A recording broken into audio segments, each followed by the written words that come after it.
ਤਿੱਬਤੀਆਂ ਦੇ ਸਰਵਉੱਚ ਧਰਮਗੁਰੂ ਦਲਾਈ ਲਾਮਾ ਦੀ ਲੰਮੀ ਉਮਰ ਦੇ ਲਈ ਮੈਕਲੋਡਗੰਜ ਸਥਿਤ ਚੁਗਲਾ ਖੰਗ ਬੌਧ ਮੱਠ ਵਿੱਚ ਨਾਮ ਗਿਆਲ ਬੌਧ ਮੱਠ ਦੇ ਭਿਕਸ਼ੂਆਨੇ ਨੇਚੁੰਗ ਓਰੇਕਲ ਕੁਤੇਨ ਲਾ ਦੀ ਮੌਜੂਦਗੀ ਵਿੱਚ ਵਿਸ਼ੇਸ਼ ਪੂਜਾ ਅਰਚਨਾ ਕਰਕੇ ਅਧਿਆਤਮਕ ਧਰਮਗੁਰੂ ਦੀ ਲੰਮੀ ਉਮਰ ਅਤੇ ਚੰਗੀ ਸਿਹਤ ਲਈ ਪ੍ਰਾਰਥਨਾ ਕੀਤੀ। ਦਲਾਈ ਲਾਮਾ ਨੇ ਖੁਦ ਵੀ ਇਸ ਵਿਸ਼ੇਸ਼ ਪੂਜਾ ਵਿੱਚ ਸ਼ਿਰਕਤ ਕੀਤੀ। ਇਸ ਦੌਰਾਨ ਉਹਨਾਂ ਨੂੰ 10,000 ਕਲਪ ਉਮਰ ਦੀ ਕਾਮਨਾ ਕੀਤੀ ਗਈ। ਵੱਖ-ਵੱਖ ਖੇਤਰਾਂ ਤੋਂ ਵੱਡੀ ਗਿਣਤੀ ਵਿੱਚ ਤਿੱਬਤੀ ਲੋਕਾਂ ਨੇ ਰਵਾਇਤੀ ਪਹਿਰਾਵੇ ਵਿੱਚ ਦਲਾਈ ਲਾਮਾ ਦਾ ਆਸ਼ੀਰਵਾਦ ਪ੍ਰਾਪਤ ਕਰਦੇ ਹੋਏ ਵਿਸ਼ੇਸ਼ ਪੂਜਾ ਵਿੱਚ ਹਿੱਸਾ ਲਿਆ।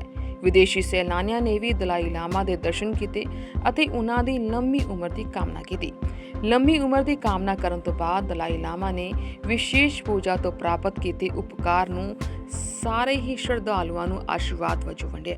We requested His Holiness to accept long life puja, and so His Holiness very kindly accepted, and that's what we offered just now this morning. What do you think, what is the need of this puja and what is the significance of this puja?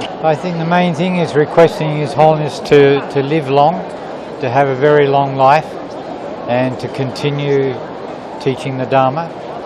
That's the main thing. ਤਿੱਬਤੀਆਂ ਦੇ ਸਰਵਉੱਚ ਧਰਮਗੁਰੂ ਦਲਾਈ ਲਾਮਾ ਦੀ ਲੰਮੀ ਉਮਰ ਦੇ ਲਈ ਮੈਕਲੋਡਗੰਜ ਸਥਿਤ ਚੁਗਲਾ ਖੰਗ ਬੌਧ ਮੱਠ ਵਿੱਚ ਨਾਮ ਗਿਆਲ ਬੌਧ ਮੱਠ ਦੇ ਭਿਕਸ਼ੂਆਨੇ ਨੇਚੁੰਗ ਓਰੇਕਲ ਕੁਤੇਨ ਲਾ ਦੀ ਮੌਜੂਦਗੀ ਵਿੱਚ ਵਿਸ਼ੇਸ਼ ਪੂਜਾ ਅਰਚਨਾ ਕਰਕੇ ਅਧਿਆਤਮਕ ਧਰਮਗੁਰੂ ਦੀ ਲੰਮੀ ਉਮਰ ਅਤੇ ਚੰਗੀ ਸਿਹਤ ਲਈ ਪ੍ਰਾਰਥਨਾ ਕੀਤੀ।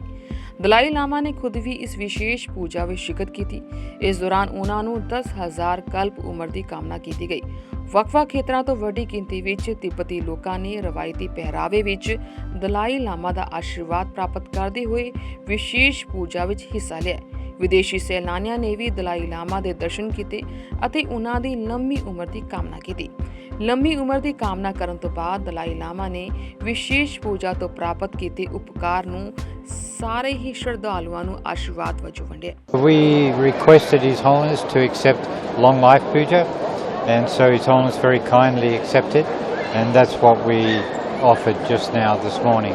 What do you think, what is the need of this puja and what is the significance of this puja? I think the main thing is requesting His Holiness to live long, to have a very long life, and to continue teaching the Dharma. That's the main thing. ਤਿੱਬਤੀਆਂ ਦੇ ਸਰਵਉੱਚ ਧਰਮਗੁਰੂ ਦਲਾਈ ਲਾਮਾ ਦੀ ਲੰਮੀ ਉਮਰ ਦੇ ਲਈ ਮੈਕਲੋਡਗੰਜ ਸਥਿਤ ਚੁਗਲਾ ਖੰਗ ਬੌਧ ਮੱਠ ਵਿੱਚ ਨਾਮ ਗਿਆਲ ਬੌਧ ਮੱਠ ਦੇ ਭਿਕਸ਼ੂਆਨੇ ਨੇਚੁੰਗ ਓਰੇਕਲ ਕੁਤੇਨ ਲਾ ਦੀ ਮੌਜੂਦਗੀ ਵਿੱਚ ਵਿਸ਼ੇਸ਼ ਪੂਜਾ ਅਰਚਨਾ ਕਰਕੇ ਅਧਿਆਤਮਕ ਧਰਮਗੁਰੂ ਦੀ ਲੰਮੀ ਉਮਰ ਅਤੇ ਚੰਗੀ ਸਿਹਤ ਲਈ ਪ੍ਰਾਰਥਨਾ ਕੀਤੀ। ਦਲਾਈ ਲਾਮਾ ਨੇ ਖੁਦ ਵੀ ਇਸ ਵਿਸ਼ੇਸ਼ ਪੂਜਾ ਵਿੱਚ ਸ਼ਿਰਕਤ ਕੀਤੀ। ਇਸ ਦੌਰਾਨ ਉਹਨਾਂ ਨੂੰ 10,000 ਕਲਪ ਉਮਰ ਦੀ ਕਾਮਨਾ ਕੀਤੀ ਗਈ। ਵੱਖ-ਵੱਖ ਖੇਤਰਾਂ ਤੋਂ ਵੱਡੀ ਗਿਣਤੀ ਵਿੱਚ ਤਿੱਬਤੀ ਲੋਕਾਂ ਨੇ ਰਵਾਇਤੀ ਪਹਿਰਾਵੇ ਵਿੱਚ ਦਲਾਈ ਲਾਮਾ ਦਾ ਆਸ਼ੀਰਵਾਦ ਪ੍ਰਾਪਤ ਕਰਦੇ ਹੋਏ ਵਿਸ਼ੇਸ਼ ਪੂਜਾ ਵਿੱਚ ਹਿੱਸਾ ਲਿਆ। ਵਿਦੇਸ਼ੀ ਸੈਲਾਨੀਆਂ ਨੇ ਵੀ ਦਲਾਈ ਲਾਮਾ ਦੇ ਦਰਸ਼ਨ ਕੀਤੇ ਅਤੇ ਉਹਨਾਂ ਦੀ ਲੰਮੀ ਉਮਰ ਦੀ ਕਾਮਨਾ ਕੀਤੀ। ਲੰਮੀ ਉਮਰ ਦੀ ਕਾਮਨਾ ਕਰਨ ਤੋਂ ਬਾਅਦ ਦਲਾਈ ਲਾਮਾ ਨੇ ਵਿਸ਼ੇਸ਼ ਪੂਜਾ ਤੋਂ ਪ੍ਰਾਪਤ ਕੀਤੇ ਉਪਕਾਰ ਨੂੰ ਸਾਰੇ ਹੀ ਸ਼ਰਧਾਲੂਆਂ ਨੂੰ ਆਸ਼ੀਰਵਾਦ ਵਜੋਂ ਵੰਡਿਆ। We requested His Holiness to accept long life puja, and so His Holiness very kindly accepted, and that's what we offered just now this morning. What do you think, what is the need of this puja and what is the significance of this puja? I think the main thing is requesting His Holiness to live long, to have a very long life, and to continue teaching the Dharma. That's the main thing.